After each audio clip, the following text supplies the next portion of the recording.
Picture this. Sarah, a diligent employee, opens an email that appears to come from her boss. She clicks a link and unknowingly provides her login details to cybercriminals. Just like that, she falls victim to a phishing attack, causing a significant security breach. It's not just an imagined scenario, it's the reality of the digital world we live in. Sarah's story is all too common. The emotional impact is immense. Imagine the sinking feeling of realizing you've just handed over the keys to your personal or professional life. But the damage doesn't stop at the emotional. The financial consequences can also be staggering.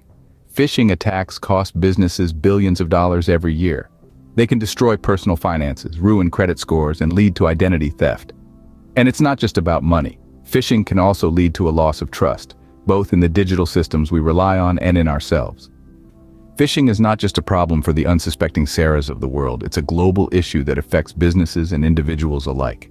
First on our list of phishing attacks is email phishing, the most common method employed by cybercriminals. This type of attack is a broad category that includes various tricks done primarily through email.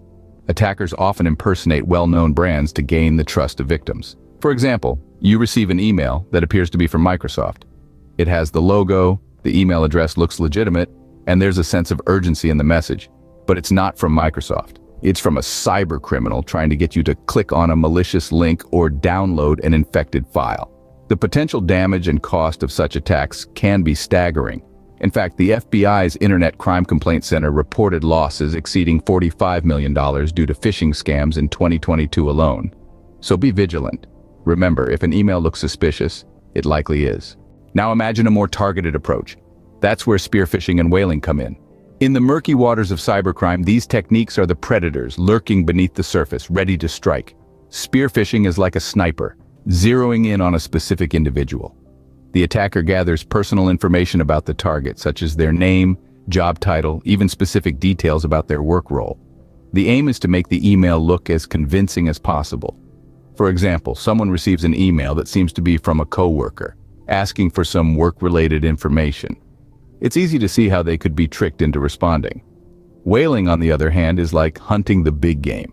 It's a type of attack that targets high-profile individuals like senior executives. These attacks are subtle, often imitating senior staff or exploiting the busy schedule of an executive to ask for a quick favor. It's not just about being cautious, it's about being aware. Moving away from emails, we find smishing, vishing, and angler phishing. These tactics are used by fraudsters to exploit our trust in familiar platforms. Smishing, for instance, involves fraudulent text messages. For example, you receive a text message from your bank, warning you about suspicious activities on your account. The message urges immediate action, perhaps by clicking a link or calling a number. But in reality, it's a ruse to steal your personal information. Vishing is a similar trick, but over the phone. You might receive a call from someone posing as a tax collector, a tech support agent, or even a family member in distress.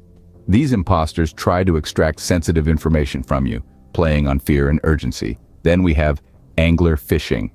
This method takes advantage of social media platforms where attackers may hijack legitimate customer service interactions or create fake posts to lure victims into their trap. In this digital age, it's not just your email you need to be mindful of. Now that we've laid out the threats, you may be wondering, how can I protect myself? Well, there are several steps you can take to fortify your defenses against these cyber traps. Firstly, be vigilant when it comes to emails.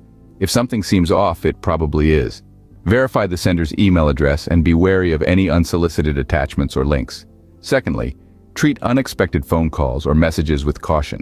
If your bank or any other institution calls asking for personal information, it's best to hang up and call them back on a trusted number. Lastly, social media can be a minefield. Be careful about the information you share and double-check the legitimacy of customer service interactions. Implementing these safeguards isn't foolproof, but it significantly reduces your chances of falling prey to these cyber predators. Remember, knowledge is power. Stay aware, stay safe, and you can always call Pro Computer Services to help.